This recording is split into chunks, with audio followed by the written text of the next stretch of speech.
अभी तक आपने खेतों में यूज होने वाली हार्वेस्ट मशीन के बारे में ही सुना और देखा है, लेकिन क्या आपने लकड़ी को पल भर में ही जमीन से उखाड़ कर सीधे कारखाने में भेज देने वाली मशीन देखी है क्या? आपका जवाब होगा कि नहीं नहीं यार, ऐसा तो कुछ नहीं देखा।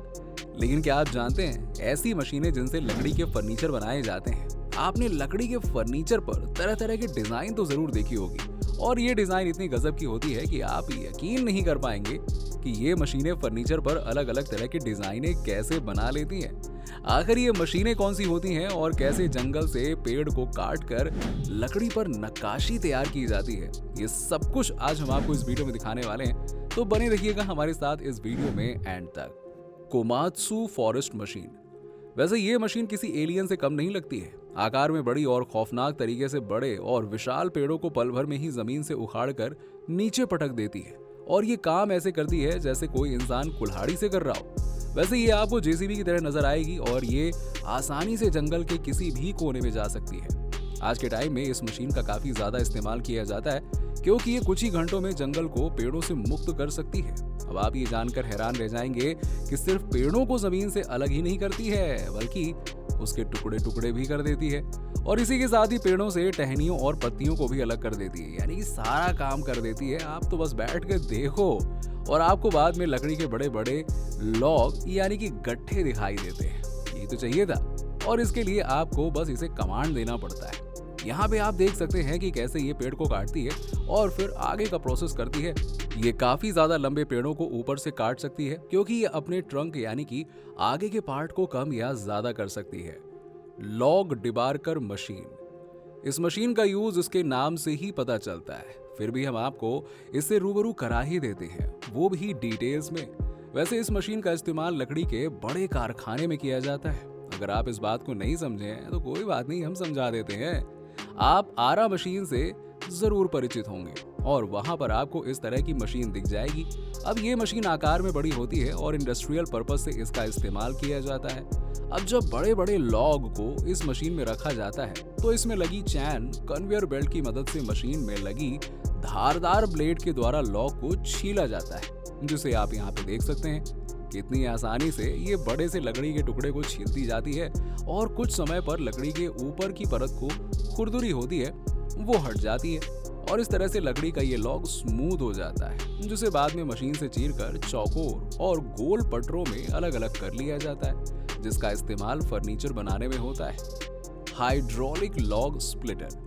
वैसे ये तो आप जानते हैं कि लकड़ी का इस्तेमाल फर्नीचर से लेकर जलाने तक के काम में किया जाता है, और इसके लिए लकड़ी के बड़े बड़े टुकड़ों को चीरने की जरूरत होती है, क्योंकि बिना चीरे तो हम इससे फर्नीचर और ईंधन के लिए इस्तेमाल नहीं कर सकते हैं ना। अरे भैया, चूल्हे में क्या गट्ठा लगाओगे? छोटे छोटे टुकड़े तो करने पड़ेंगे ना। जी हाँ, इसीलिए इन्हें चीरने के लिए मॉडर्न टेक्नोलॉजी की हाइड्रोलिक लॉग स्प्लिटर का इस्तेमाल किया जाता है। अब ये मशीन ऐसी होती है कि बड़े बड़े गट्ठे को आसानी से छोटे छोटे टुकड़ों में बदल दिया जाता है, जैसे कोई चाकू से खच खच खच खच खच करके काट रहा हो। लकड़ी के टुकड़े करने के लिए सबसे पहले लकड़ी के बड़े गट्ठों को इस मशीन के अंदर डाल दिया जाता है, और ये मशीन इस गट्ठे को हाइड्रोलिक प्रेशर के साथ प्रेस करती है, जिससे इसमें लगे हुए ब्लेड इसके टुकड़े टुकड़े कर देते हैं, जिसे आप यहाँ पे बड़े ही आसानी से देख सकते हैं। और ये टुकड़े कन्वेयर बेल्ट की हेल्प से एक जगह पे इकट्ठा हो जाते हैं, और वहीं ये मशीन बड़े बड़े लकड़ी के कारखानों में रखी जाती है। CNC wood carving machine. अगर आपने इस मशीन के बारे में नहीं सुना या देखा है तो आप इसे देखकर हैरान हो जाएंगे, क्योंकि इसका कारनामा ही ऐसा होता है कि हर कोई चौंक जाता है। वैसे आपने स्टील की चीजों और बाइक स्कूटी जैसी चीजों में स्टील पर डिजाइन करने जैसे कारनामे इस मशीन के देखे होंगे, और इसी तरह से ये लकड़ी पर डिजाइन के लिए जानी जाती है। और ये मशीन फर्नीचर जैसे कि दरवाजे, विंडो और टेबल जैसी चीजों पर ऐसे नक्काशी बनाती है ना कि जैसे कोई कपड़े पर कढ़ाई कर रहा हो। ये काम ये मशीन काफी तेजी से करती है। जो काम हाथ के द्वारा कई घंटों में होता था, वही काम ये मशीन कुछ घंटों में ही कर देती है, और इससे डिजाइन काफी सुंदर और सटीक बनता है, जिसे आप यहाँ पे देख सकते हैं कि कैसे ये लकड़ी पर रेंगते हुए चलती है और उसमें कठिन से कठिन डिजाइन को क्रिएट करती जाती है। अब यहाँ पे बात गौर करने वाली है कि इस मशीन के द्वारा मूर्तियों की नक्काशी की जाती है, और ये मूर्तियां काफी सुंदर लगती हैं। Magnum LT linear carriage 1। अब आपको बता दें कि इस मशीन का इस्तेमाल लकड़ी के लॉक को चौकोर करने में इस्तेमाल किया जाता है, यानी कि इस मशीन की हेल्प से लॉक को लंबे और चौड़े पटरे में बदला जाता है। इसके लिए सबसे पहले इस मशीन में लकड़ी के लॉक को रखा जाता है और उसके बाद इस मशीन में लगे हुए कटर यानी कि ब्लेड इस लॉक के किनारे को काटते जाते हैं और इसे अलग अलग या एक ही साइज के पटरों में बदल देते हैं। अब आपकी जानकारी के लिए बता दें कि आप इन्हें अपने अनुसार पटरे की मोटाई को कम या ज्यादा कर सकते हैं और इसके अलावा इन लकड़ी के लॉक को चौकोर या गोल आकार में भी सेट किया जा सकता है और ये काम बड़ी ही आसानी और सटीक तरीके से ये मशीन करती है।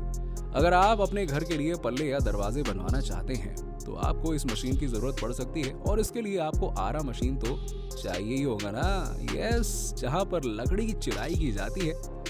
Would cutter hammer machine. वैसे वुड कटर मशीन को काटने वाली नहीं बल्कि तोड़ने वाली मशीन कहना चाहिए। अब आप कहेंगे कैसे भैया? देखिए, आपको बता देते हैं कि इस मशीन का इस्तेमाल लकड़ी के लॉक को 2 पार्ट में अलग करने के लिए किया जाता है, वो भी बिना चीरे यानी कि हैमर मशीन की हेल्प से फाड़ा जाता है, जिसे आप यहाँ पर देख सकते हैं कि कैसे एक बड़े से लकड़ी के लॉक को ये हैमर मशीन बड़ी ही आसानी से लॉक के ऊपर रखकर प्रेस करती है और पल भर में ही लॉक 2 पार्ट में टूटकर अलग हो जाता है। इसे आप इससे समझ सकते हैं कि लकड़ी के लॉक को कुल्हाड़ी से चीरना। अगर हम इस मशीन की तुलना ड्रिल मशीन से करें तो ये कहना बिल्कुल गलत नहीं होगा कि जैसे ड्रिल मशीन प्रेशर के साथ किसी भी जगह छेद कर सकती है, उसी तरह से हैमर मशीन भी लकड़ी में छेद करके उसे 2 पार्ट में अलग यानी कि फाड़ देती है। वीजी चैन सॉ मशीन। अगर आप किसी लकड़ी के लॉक को गोलाई में काटना चाहते हैं तो ये मशीन आपके लिए काफी अच्छी होती है और इसे हाथों से चलाया जा सकता है क्योंकि इसका आकार मध्यम होता है और इसमें हैंडल लगा होता है और ये मशीन बड़े बड़े लॉक को सर्कल के आकार में टुकड़े काटती जाती है, जिसे आप यहाँ पे देख ही सकते हैं कि कैसे एक मजदूर इस मशीन के हैंडल को पकड़कर जल्दी जल्दी लॉक के टुकड़े करता जाता है और ये काम इतनी फास्ट होता है जैसे कि कोई ब्रेड को काट रहा हो, है ना।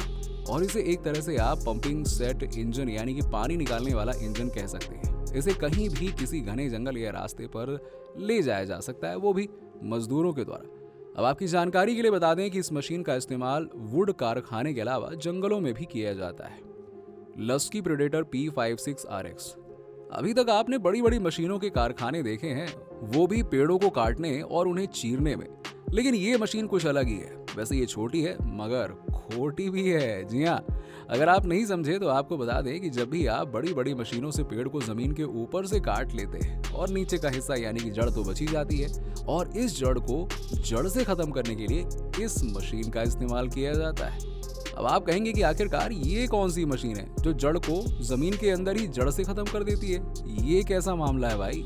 तो आपको बता दें भाई, परेशान होने की जरूरत नहीं है। ये मशीन आकार में कहीं ज्यादा बड़ी नहीं होती है और इसमें आगे की तरफ एक बड़ी सी धारदार ब्लेड होती है जो मशीन के द्वारा कमांड की जाती है और इस मशीन में लगे ब्लेड भारी भरकम जड़ों को धीरे धीरे काट कर बुरादे में बदल देते हैं और उसे पूरी तरह से खत्म कर देते हैं और इसका कारनामा आप यहाँ पे देख सकते हैं। अब आप कहेंगे कि आखिरकार इसकी क्या जरूरत है, क्योंकि ऐसी भी मशीनें हैं जो जड़ से पेड़ को उखाड़ लेती हैं और आपने बिल्कुल सही कहा।